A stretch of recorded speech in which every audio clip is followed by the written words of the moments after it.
Mga master, okay lang bang? Huwag niyong skip ang mga ad sa aking mga video kung okay lang mga master. Salamat sa solid na suporta po. Yon, what's up mga masters? Nandito na naman tayo sa panibagong araw, panibagong kabanata na naman ang pagsasama-samahan natin ngayon guys.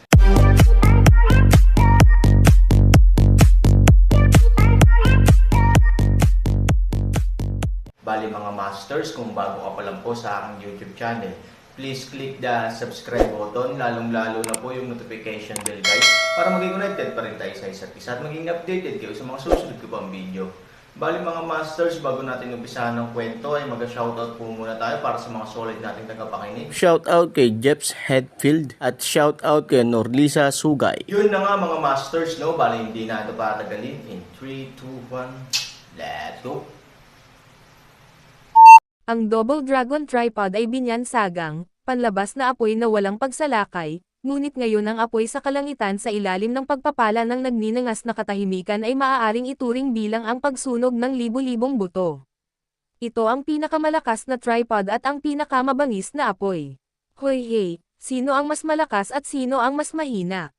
Sa bagay, sarili nating gamit lahat yan. Anyway, kailangan ding gawin ang alchemy sa ganitong paraan. Bakit hindi mo na lang subukan? Nangangahulugan ang pagtop sa langit ng direktang pagprito. Anyway, ang Double Dragon Tripod ay hindi natatakot na pinirito. Ang bahay na kawayan ay hindi natatakot na iprito. Ang tanging bagay na dapat alalahanin ay ang iyong sarili. Ngunit, hindi alam ni Aaron kung ilang beses na siyang binomba. Parang, hindi naman masama. Sa pag-iisip nito, ang kakaibang ngiti ni Han Sanchen sa kanyang mukha ay naging mas mabangis. Ang produktong ito kung minsan ay napakakalma, ngunit ang taong ito ay isang baliw na sugarol kapag nakikipag-usap sa kanyang sarili. Gawin mo lang kapag naiisip mo. Matapos himokin ang Double Dragon Tripod, ang mga kalakal ay direktang nagsusunog ng katahimikan upang pagpalain ang apoy sa kalangitan, at direktang humarap sa Double Dragon Tripod. Kaya't sa gabi, pinanood ng gang nagawa sa kahoy ang bahay na kawayan na puno ng apoy, at sinubukang sumugod sa apoy ng ilang beses. Nagsasanay ba ang lider ng alyansa ng Dan o nagpapanday ng bakal sa bahay? Masyado bang mabangis ang apoy? May mga alagad na tapos na ang pagsasanay ng martial arts. Sa oras na ito, nakaupo sila sa ilalim ng mga ambi ng bahay na gawa sa kahoy, tinitingnan ang bahay na kawayan mula sa malayo at bumubulong. Akala ko, bago bukas, magpuputol tayo ng kawayan at magtatayo muli ng ating bahay. Bakit hindi ka magpahinga ng maaga? Bukas ng umaga, babangon tayo at dumiretso sa kagubatan ng kawayan. Ito ay makatwiran. Kahit na ang pinuno ng Allied ay maaaring mag-ingat ng mabuti sa apoy nang hindi ito nasusunog sa bahay, ang mataas na temperatura na dulot ng ganoong kabangas na apoy ay sapat na upang lubusang lutuin ang bahay na kawayan. Matulog, matulog, matulog. Pagkatapos nito, isang grupo ng mga disipulo ang tumayo mula sa ilalim ng mga ambi at naglakad patungo sa kanilang dormitoryo. Napakabait nila. Matapos ang mahabang panahon na pananatili sa kanilang pinuno, lubos nilang naiintindihan ang mga katangian ng kanilang pinuno. Pero obviously, kahit ang pinakamatinong tao, may mga bagay na hindi pa rin kasing ganda ng langit. Halimbawa, gusto nilang magpahinga ng maaga at magsibak ng kawayan bukas, ngunit ang problema ay nakatakda silang makatulog ng masama. Sa hating gabi, lahat ay ligtas at maayos. Maging ang mga bantay sa teleport ay narelieve sa kanilang pagbabantay pansamantala dahil oras na para mapanatag ang lungsod. Nakatulog din ng ligtas ang mga bantay na matagal nang kinakabahan. Ngunit, dong, bagaman ang mga kakaibang tunog ay napakabanayad, ang mga ito ay napakabagsik pa rin sa tahimik na gabing ito. Sa bahay na gawa sa kahoy, unang nagising ang mga babae sa bahay ni Ningyu. Anong tunog? May nagtanong. Ginalaw ni Ningyu ang kanyang kamay, nagsindi ng kandila sa silid, umupo sa kama sa kanyang damit, nakasimangot at nakinig ng mabuti. Parang may kumakatok, malamig na landas ng buwan. Matapos pakinggan ang tula, sinabi niya, parang sa kagubatan doon nang galing.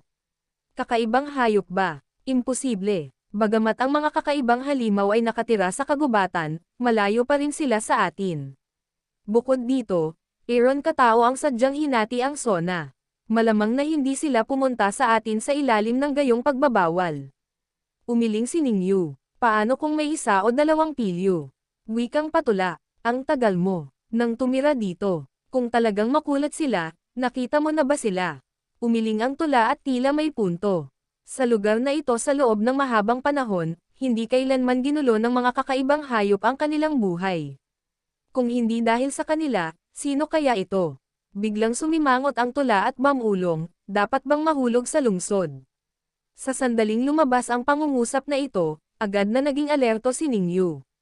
Bagamat sinabi ni Ivory kay Ningyu ang lahat ng impormasyon tungkol sa pagbagsak ng lungsod, dahan-daang tinanggap ni Ningyu ang grupo.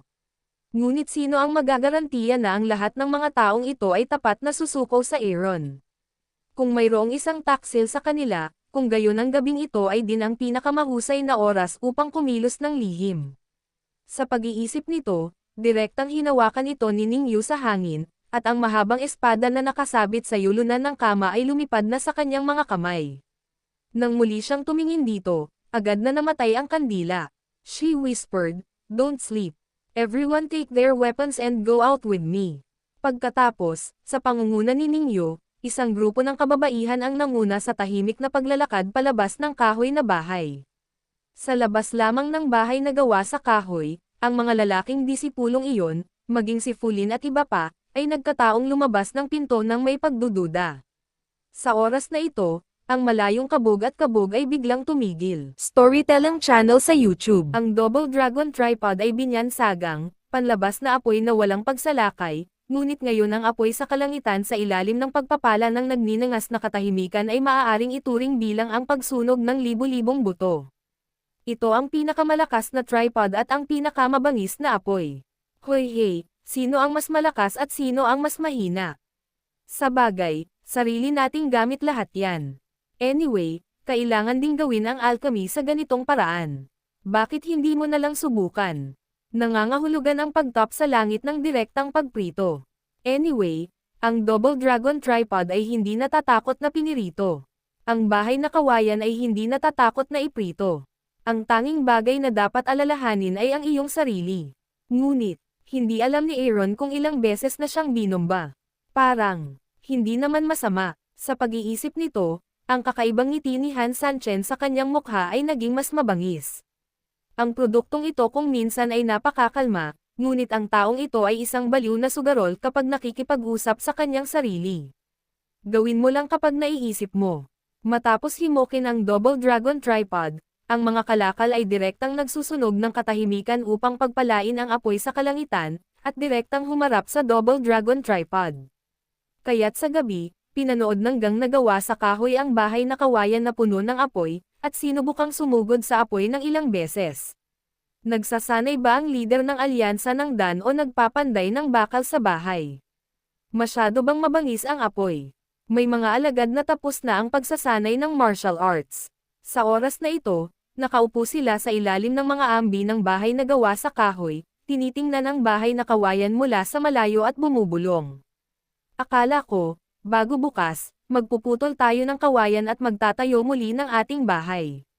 Bakit hindi ka magpahinga ng maaga? Bukas ng umaga, babangon tayo at dumiretso sa kagubatan ng kawayan. Ito ay makatwiran. Kahit na ang pinuno ng Allied ay maaaring mag-ingat ng mabuti sa apoy nang hindi ito nasusunog sa bahay, ang mataas na temperatura na dulot ng ganoong kabangas na apoy ay sapat na upang lubusang lutuin ang bahay na kawayan. Matulog, matulog, matulog. Pagkatapos nito, isang grupo ng mga disipulo ang tumayo mula sa ilalim ng mga ambi at naglakad patungo sa kanilang dormitoryo. Napakabait nila. Matapos ang mahabang panahon na pananatili sa kanilang pinuno, lubos nilang naiintindihan ang mga katangian ng kanilang pinuno.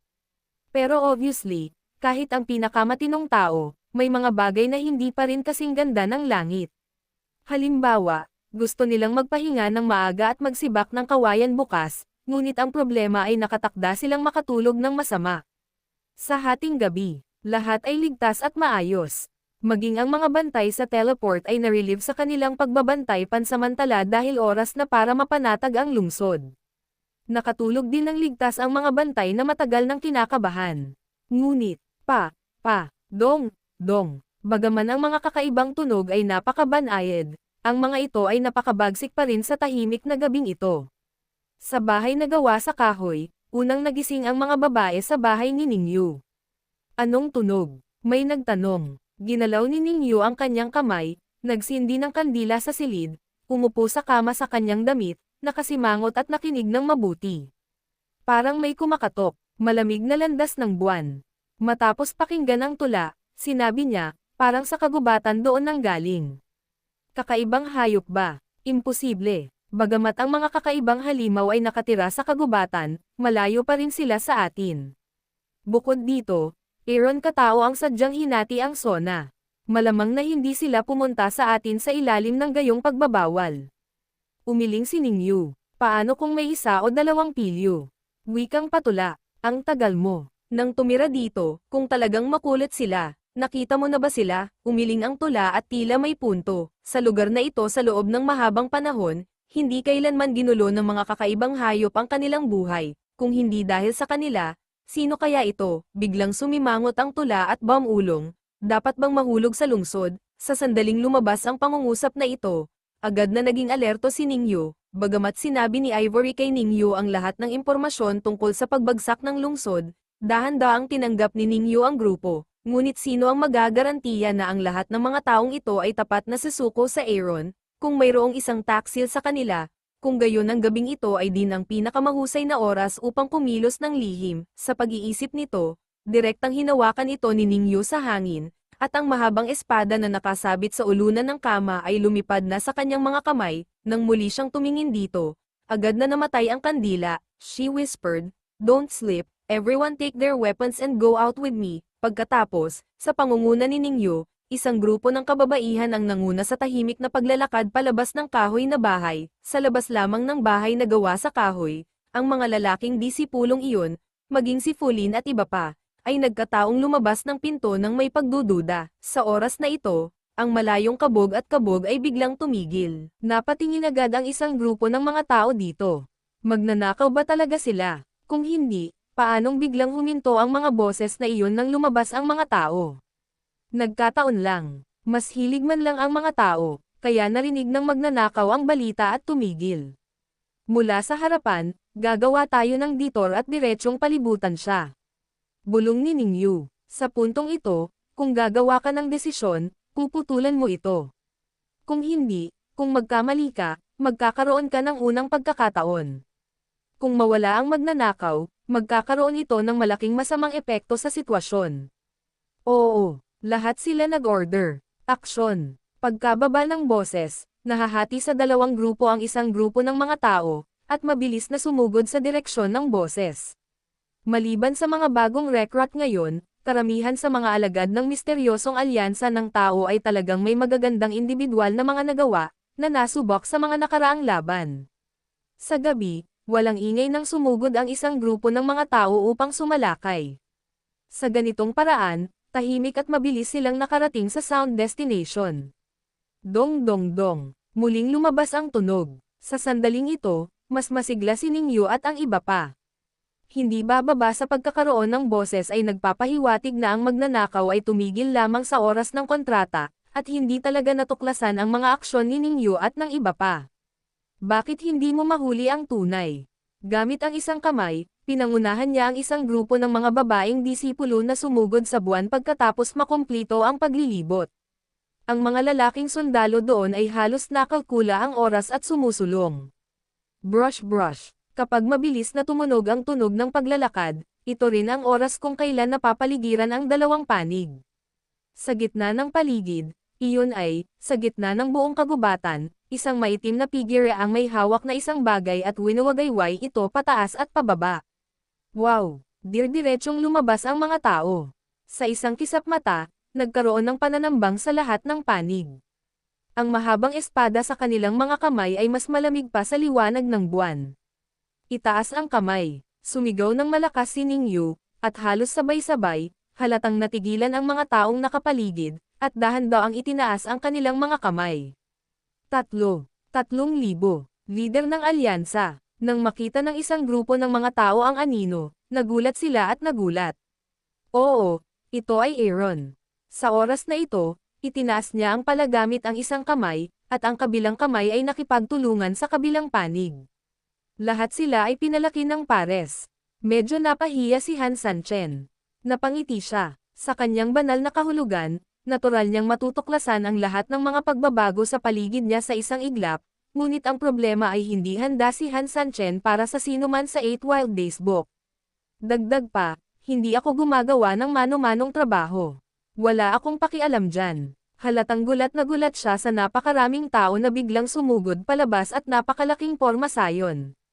Well, hindi ka natutulog sa kalagitnaan ng gabi. Si Han 3,000 ay tumingin kay Ningyu at sa iba pa, at nahiya na hukayin ang kanyang mga paa. Nang makitang isa ito sa kanya, mabilis na binawi ni Ningyu at ng iba pa ang kanilang mga espada, at ibinaling ni Ningyu ang kanyang mga mata. Natutulog tayong lahat, ngunit may isang taong kumakatok buong gabi, kaya hindi tayo makatulog. Nagising ba kita? Sabi ni Han 3,000 na medyo nahihiya. The question of the alliance leader is quite exquisite. Paano natin ito sasagutin? Nagbiro si Baek Xiaosheng sa Jiangho. Nagtawanan ang mga tao at ang kapaligiran ay natunaw sa isang iglap. Gayunpaman, ang ghost girl na si Shio ay nagbangon ng isang bagong tanong sa oras, bakit ang daming libingan dito? Shit, leader ng alyansa, hindi ka. Natutulog sa kalagitnaan ng gabi at naghuhukay ng mga libingan dito. Mukhang hindi namin inilibing ang mga libingan na ito. Sino ang mga taong ito? May sama ng loob ba sila sa iyo? Dapat ikaw ay naghuhukay ng mga libingan ng mga tao sa kalagitnaan ng gabi. Gayunpaman, huwag mag-alala tungkol sa pinuno ng alyansa. Ang mga nakakasakit sa iyo ay ang mga nakakasakit sa amin. Napakaraming tao dito. Napakalaking bagay na tulungan kang maghukay magkasama ang kanilang mga libingan. Pagkatapos nito, isang grupo ng mga tao ang talagang nag-roll up ng kanilang mga manggas at naghanda para magtrabaho. Bagamat iisa lang ang pala, kinailangan nilang panasan ang mga puntod ng mga nakasakit sa pinuno ng alyansa sa pamamagitan ng paghuhukay gamit ang kanilang mga kamay. Nang makita ang poster na ito, agad na nagkaroon ng isang ulo at dalawang malaki si Han Sani. Siya ay sumigaw sa katahimikan, tama na, sapat na, huwag kang magpakatanga. Hindi ko mga kaaway ang mga ito, kundi lahat ng aking mga benefactors. Are you illiterate or something? Pwede bang problemayan kita na makita ang pangalan sa lapida? Nang marinig na hindi ito ang kalaban kundi ang benefactor, isang grupo ng mga tao ang agad na huminto at tumangala sa mga pangalan sa mga basag na tapyas na kahoy. Sa sandaling iyon, may nagbasa sa kanila ng libingan ni Cheng Yongxi. Libingan ni Liang Han. Yun na nga mga masters, no? Bali panibagong kabanata na naman yung natapos natin ngayong gabi. Muli, maraming salamat po talaga sa walang sawang suporta po sa aking YouTube channel na talagang inaabangan nyo po ang bawat upload ko po. Bali mga masters, magkita-kita ulit po tayo bukas ng gabi at ngayon po ay magpapaalam po muna tayo. Bali mga masters, bye-bye!